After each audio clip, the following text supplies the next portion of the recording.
Le but consiste à ce que dans tout le pays aujourd'hui, les citoyens se mobilisent contre une loi dite de sécurité globale, qui est une loi en fait qui va substituer à l'état de droit le droit de l'État, un État omnipotent qui s'octroie, lui par contre, un certain nombre de droits qui contreviennent à la liberté et mettent en cause la démocratie dans notre pays. Par conséquent, nous sommes là en face d'un projet politique qui touche à la société elle-même, qui engendre des déséquilibres dans la société et qui est donc particulièrement porteur de danger. On peut s'interroger aujourd'hui si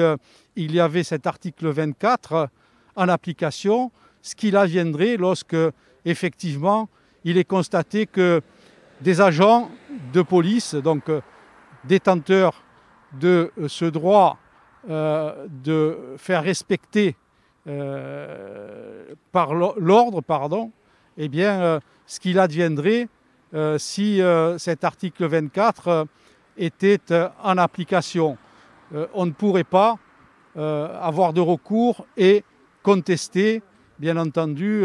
les violences qui seraient commises par les forces de l'ordre. La défenseure des droits a, dans son rapport le 5 novembre, pointé tous les dangers qu'il y avait dans ce texte de loi. Il y a eu à l'ONU aussi 3 rapporteurs qui ont exprimé les plus grandes inquiétudes par rapport à ce texte de loi. Nous, aujourd'hui, nous disons que ce texte de loi doit être retiré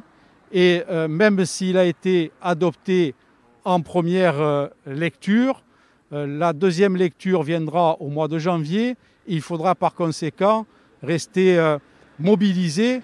pour faire en sorte que le gouvernement et le président de la République reculent et retirent ce texte de loi.